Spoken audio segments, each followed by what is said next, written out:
In the massive hall of the Galactic Council, bright lights shone on 1,000 alien representatives from across the stars. Earth's small team stood in the center, feeling very small. Ambassador Jaiwo Park kept her face calm, though her heart beat fast. After 200 years of peaceful relations, she never expected today's events. The council leader, a tall blue-skinned being, pointed at the humans with 3 of his 7 fingers. Earth has hidden resources from the galaxy. Earth has kept technology secret. This breaks our most important laws. Jaiwu stepped forward. These claims are false. Earth has always shared fairly with. Silence. The council leader's voice boomed through the hall. The Draconid Imperium has provided proof of your betrayal. On the giant screen above, images appeared showing what looked like hidden human bases and secret weapons. Jaiwo knew they were fake or twisted to look suspicious, but the damage was done. The alien representatives buzzed and clicked in their various languages, all sounding angry. The vote was quick and harsh. Earth would lose its council seat, face heavy trade restrictions, and have military observers placed on all human worlds. But the Draconids had planned one final blow. To mark Earth's shame, we will now remove their flag from the Hall of Worlds, announced the council leader. 2 guards marched to where Earth's blue and green flag hung among 1,000 others. They tore it down roughly, brought it to the center of the hall, and set it on fire. The fabric burned slowly as aliens watched, many seeming pleased at the humans' humiliation. Jaiwu fought back tears. This was not just politics, this was designed to break human spirit. Beside her, military attaché Miho Kang's hand moved slightly toward his weapon before he caught himself. Their eyes met briefly. They both knew this moment would change everything. The journey back to Earth took 3 days. No one spoke much on the ship. When they landed in New Seoul, they found crowds waiting. News had traveled fast. Some people cried. Others looked angry. President Hanul Choi met them at the spaceport with a grim face. Come. The emergency council is waiting. In the underground war room, military leaders, scientists, and government officials sat around a large table. Admiral Dae-hoon Kim, who had fought in the Centauri conflict decades ago, studied maps of the galaxy on the wall screen. Madam President, Jaiwo said, we must appeal this decision. Perhaps some council members will reconsider if. No, interrupted Admiral Kim. His old face looked hard as stone. The Draconids planned this. They've wanted Earth's territories for years. This was never about justice. The president nodded slowly. What are our options? If we accept these terms, we'll be stripped of resources and defenses within 5 years, said Defense Minister Gina Ryu. The Draconids will take our outer colonies first, then push toward Earth. We could fight, Admiral Kim said quietly. Everyone looked at him. Not openly. Not yet. But we have preparations they don't know about. The room grew silent. For 2 centuries, humanity had built peace across the stars. They had joined the council with hope and worked hard to be good members of the galactic community. Now the dream was ashes, like their burned flag. President Choi walked to the window overlooking the city. Millions of people lived their lives below, not yet understanding how everything had changed. How long have we prepared for something like this, she asked. Since we first met aliens, Admiral Kim answered. We always hoped for peace but planned for betrayal. Operation Long Memory can be activated within hours. The president turned back to the group. Her eyes were sad but determined. We will appear to accept their terms. We will act humble. We will seem broken. She paused. And we will prepare for war. That night, as news spread across Earth and its colonies, something awakened in humans everywhere. Old fighting instincts that had been sleeping for generations stirred again. In homes and bars, in schools and factories, ordinary people began speaking of resistance. On remote asteroid bases, engineers unpacked hidden equipment. In underground labs, scientists activated programs that had been waiting for this day. And in a small apartment in New Seoul, Ambassador Jaiwoo Park stared at a piece of burned fabric, a corner of Earth's flag she had rescued from the council floor, and made a promise to herself. The galaxy had just made a terrible mistake. Admiral Daehoon Kim walked through the hidden shipyard inside Ceres, the largest asteroid in the belt between Mars and Jupiter. Above him, workers welded metal on what would become Earth's most powerful warship. The noise was deafening. 6 months had passed since the Council's insult, and humans had been busy. "How soon can the Vengeance be ready?" he asked Chief Engineer Juno Lee. 3 weeks, Juno replied, wiping sweat from his forehead. "We're installing the phase shift engines now. The Council thinks this technology is impossible, but we've had it working for 15 years. Daehoon nodded. Earth had always kept its best discoveries hidden. While sharing many advances with the galaxy, humans had secretly developed weapons and defenses no alien knew about. Now those secrets would save humanity. Good. The Council inspector arrives at Mars tomorrow.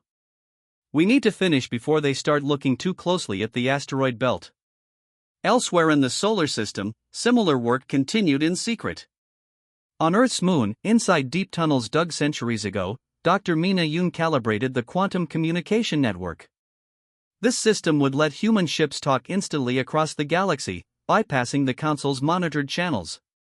"Test signal to Proxima Base," she said to her assistant.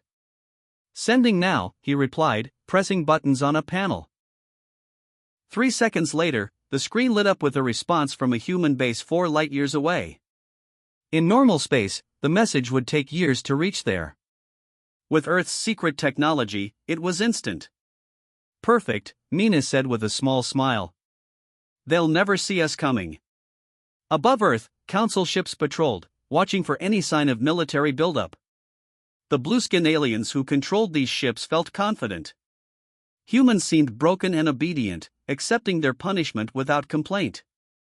Captain Sungo Park, commanding a small Earth defense vessel, approached one such patrol ship. His job was to appear weak and cooperative. "Council patrol ship dominance, this is Earth vessel Guardian requesting permission to change orbit," he said, following the new rules that required humans to ask permission for even small movements. "Permission granted, human," came the board reply. "Maintain your new course for exactly 1 rotation." "Thank you, Dominance." "We comply with gratitude," Sungo said, forcing the words past gritted teeth. Later, in his cabin, Sungo opened a hidden compartment in his desk and activated a special device. It scanned the Council ship, recording its shield frequencies and weapon systems. This information went directly to Admiral Kim's war planners. Every day, humans gathered more data about their future enemies.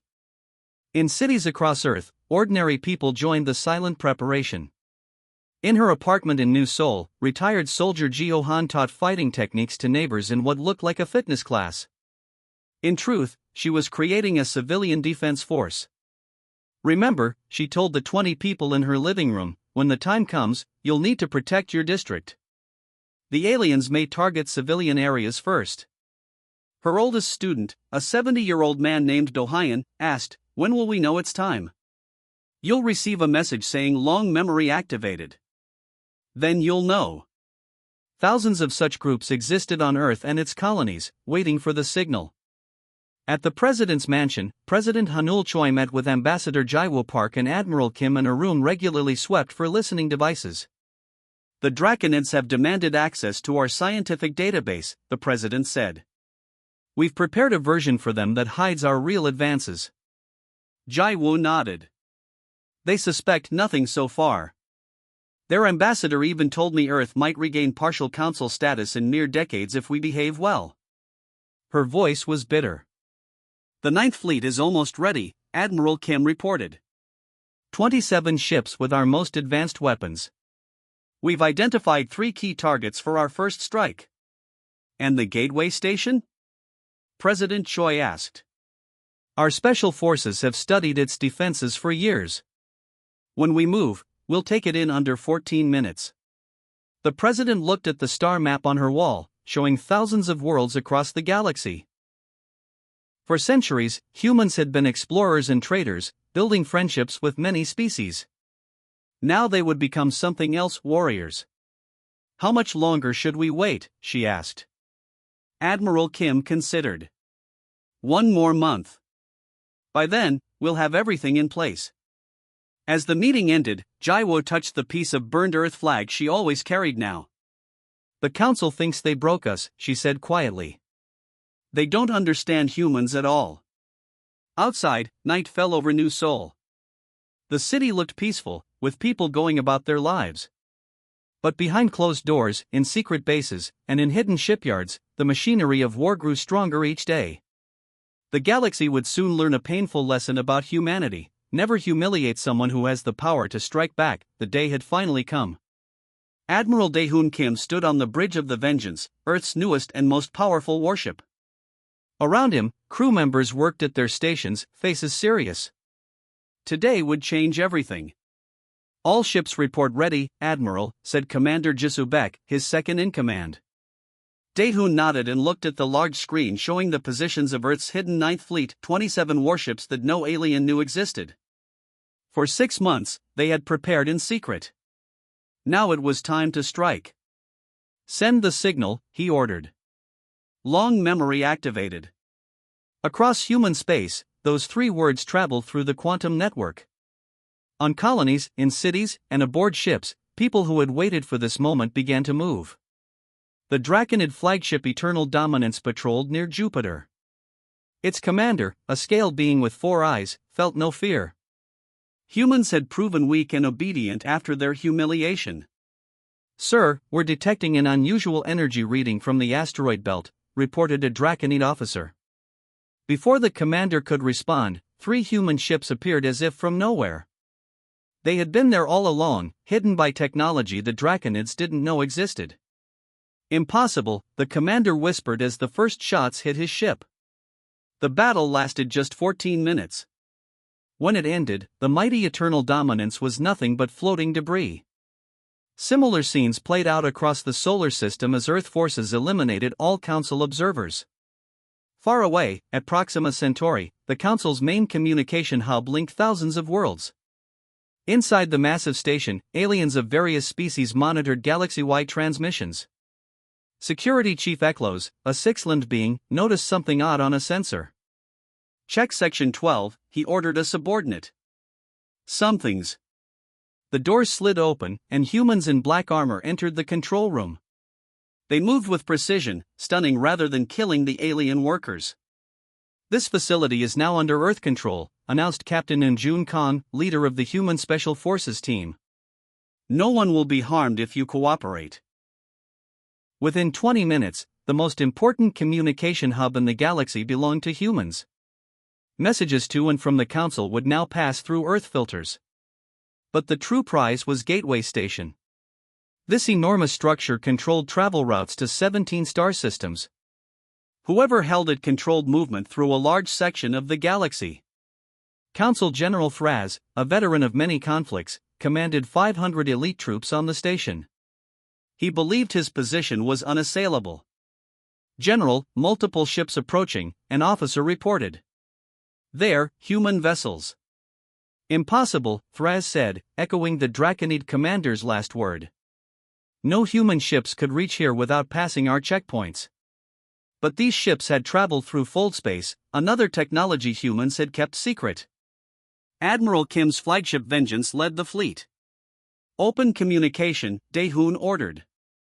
On Gateway Station, General Thraz saw the human admiral appear on screen. This is Admiral Daehoon Kim of Earth. Gateway Station is now surrounded. Surrender and no one will be harmed. Thraz laughed. With what weapons do you plan to take my station, human? Your ships are too few, and my defense is too strong. Admiral Kim simply nodded. You were not paying attention during the council meeting 6 months ago, General. You should have looked more closely at the humans who served your food and cleaned your rooms. Thraz's eyes widened as he realized what the human meant. Before he could sound an alarm, the lights on Gateway Station flickered. Emergency alarms blared. Throughout the station, service workers, humans who had been regarded as harmless by the Council, pulled hidden weapons from secret compartments. Led by Major Hyojin Ryu, who had posed as a janitor for 3 years, they moved swiftly to secure key points. The battle for Gateway Station lasted just 42 minutes. When it ended, the Council flag was replaced with Earth's, the same design that had been burned 6 months earlier. On the Council homeworld, news of the attacks caused panic. Emergency sessions were called as reports flooded in of human strikes across the galaxy. Species that had laughed at Earth's humiliation now faced a foe they didn't understand. How did they build such forces without our knowledge? Demanded the Council leader. No one had an answer. Back on the Vengeance, Admiral Kim received reports of successful operations throughout Council space. Send a message to Earth, he told Commander Beck. First phase complete. All primary targets secured. As the message traveled instantly through the quantum network, President Hanul Choi read it in her war room. She looked at Ambassador Jaiwoo Park. Now the real war begins, the president said quietly. Jaiwoo nodded, touching the piece of burned flag she carried. They thought we were weak. They will never make that mistake again. Across the galaxy, the news spread quickly: humans had gone to war. The war had raged for 1 year. What began as a surprising human attack had become a galaxy-wide conflict. Admiral Daehoon Kim stared at the battle map in his command center on Gateway Station. Red dots showed Council forces, blue showed human positions. There were far too many red dots. The Arcturus system has fallen, reported Commander Jisoo Beck. Her face showed the strain of 3 days without sleep. Our forces retreated to Beta Hydri. Daehoon nodded grimly. The initial advantage of surprise had faded. Now humans faced the hard truth: they were outnumbered. The Council had united thousands of worlds against Earth. Casualties? He asked quietly. 7 ships lost. About 2,000 soldiers. Jisoo paused. And the colony on Arcturus 4, 2 million civilians. The room fell silent. Everyone knew what happened to human colonies captured by Council forces, especially those led by the vengeful Draconids. On Earth, the situation grew desperate. Council ships had broken through the outer defenses and now bombed major cities. In what remained of New Seoul, Jeo Han led her civilian defense group through the ruins of their neighborhood. Once a fitness instructor, now she commanded 300 fighters. Move those people to the underground shelters, she ordered, pointing to a group of children huddled behind a fallen building. And check that medical station, they need more supplies. Above, alien ships dropped more bombs. The ground shook. Buildings fell. Geo had seen her city destroyed piece by piece for weeks now. Her old student Do Hyun limped up to her, his right arm in a makeshift sling. At 71, he was her oldest fighter and among her bravest. The north sector is clear, he reported. But we're running low on weapons. Geo nodded. We hold this position 3 more days. Then the military plans to evacuate everyone to the mountain bases. If they survived that long. In orbit above Earth, Captain Sungo Park's small vessel Guardian fought alongside the remnants of Earth's defense fleet. His ship, once just a patrol boat, had been upgraded with hidden weapons. Even so, they were badly outmatched. Incoming, shouted his weapons officer as 3 Council destroyers fired at once. The Guardian shook violently. Systems failed across the ship. Sungo knew they couldn't take another hit like that. Emergency jump to coordinates Bravo 6, he ordered. His ship disappeared just as another volley of enemy fire passed through the space where they had been. The Guardian reappeared behind the moon, hidden briefly from enemy sensors. Damage report, Sungo called out. Life support at 40%. Weapons at 23%. We can't take another fight, sir. Sungo closed his eyes briefly.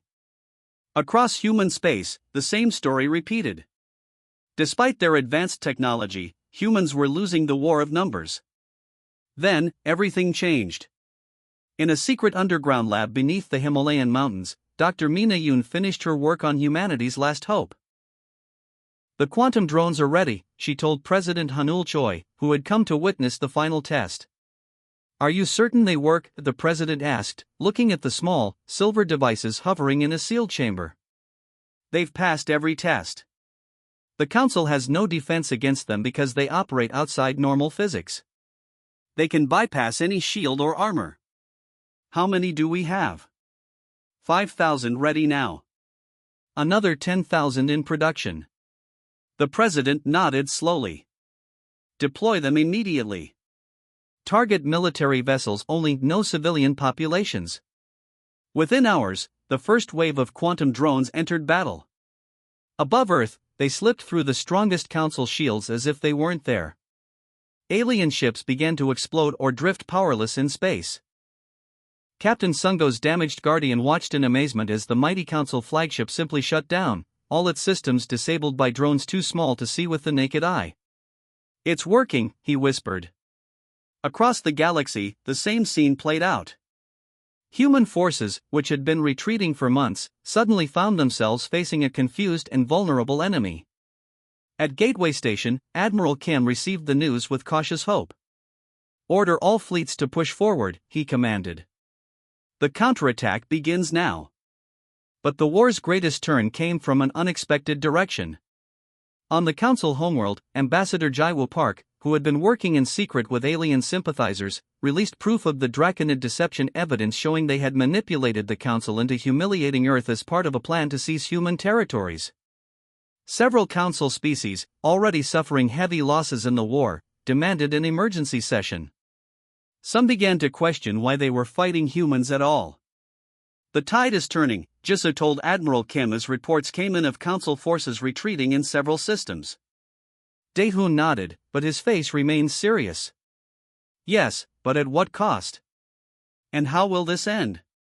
The answer to that question would reshape the galaxy forever. The ancient hall on Tau Ceti Prime had stood for thousands of years. Its stone walls had witnessed many historic meetings, but none as important as today's. After 3 years of devastating war, representatives from across the galaxy gathered to end the conflict. Ambassador Jaiwoo Park walked slowly to the central platform. A scar ran down the left side of her face, the result of an assassination attempt 3 months earlier. The room fell silent as she took her position. Around her sat aliens of all kinds, some who had been enemies, some who had remained neutral, and a few who had secretly helped humans. "We come today not seeking revenge," Jaiwoo began, her voice steady. "We come seeking a new beginning." From their seats in the Earth section, Admiral Dae-hoon Kim and President Hanul Choi watched carefully. Both showed signs of the long war. The Admiral's hair had turned completely white. The President walked with a cane after injuries sustained during the bombing of New Seoul. The old Galactic Council failed because it served the interests of a few powerful species, Jaiwoo continued. The Draconids manipulated the Council to attack Earth, but they could have targeted any world. The system itself was broken. Many aliens nodded in agreement. The war had cost them dearly. Over 300 worlds had seen major battles. Millions had died on all sides. "Humans do not seek to rule," Jaiwoo said. "But we will never again accept a system where any species can be humiliated and attacked without cause." She activated a projection showing a new structure of government, a galactic confederation where all species would have equal representation. Power would be balanced between different regions of space. No single group could dominate. As she explained the details, murmurs spread through the hall. Many had expected humans, now clearly the most militarily powerful species after their display of superior technology, to demand control. Instead, they offered partnership. The Draconid representative, much less confident than before the war, stood to object. "Why should we trust humans now? They hid their true strength from us all." Jaiwoo turned to face him directly.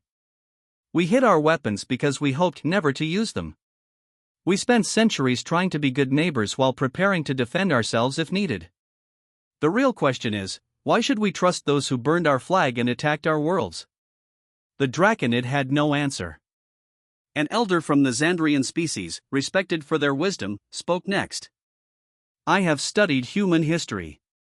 They fight fiercely when threatened but prefer peace when possible. I believe their proposal is genuine." Discussion continued for hours. Some argued against the new system. Others suggested modifications. Through it all, Jiwo remained calm, answering questions and addressing concerns. In a private chamber off the main hall, Admiral Kim met with military leaders from both sides. "Your quantum drones changed everything," admitted the Council's former fleet commander. "We had no defense. And we have more technologies you haven't seen," Daehun replied simply. "But we prefer they remain unused." The alien commander studied him carefully. "You could have destroyed us completely. Why didn't you?" "Because that was never our goal. We went to war to survive, not to conquer." Meanwhile, on Earth and human colonies, people watched the proceedings on screens. In the ruins of New Seoul, now being rebuilt, Jio-han and her old student Do-hyun sat with other survivors in a temporary shelter. "Do you think it will work?" Do-hyun asked. "Can we really live in peace with them after everything?" Jiu considered the question. "We must try. Otherwise, what was it all for?" Back in the Great Hall, the final vote approached. One by one, representatives indicated their position. Some reluctantly, some enthusiastically, but most agreed to the new confederation. The Draconids and a few others refused, but they were now isolated. As the session ended, a new flag was raised in the center of the hall, a design that incorporated symbols from all member species. In the center, Earth's blue and green emblem stood proudly, no longer burned but shining. President Choi approached Jiwoo as the meeting concluded. "You've done well, Ambassador. Your parents would be proud." Jiwoo touched the small piece of burned flag she still carried. "I kept this to remind me of what happened. Now I think I can finally let it go." She placed the fragment in a small box that would be sealed into the foundation of the new Confederation headquarters. A reminder of how close the galaxy had come to destruction. As delegates left the hall, Admiral Kim joined them. "Is it really over?" he asked quietly. "The war is," Jiwo replied. "But our work is just beginning." Above them, ships from 100 worlds orbited peacefully. After 3 years of darkness, stars seemed to shine more brightly in the night sky. A new order had begun.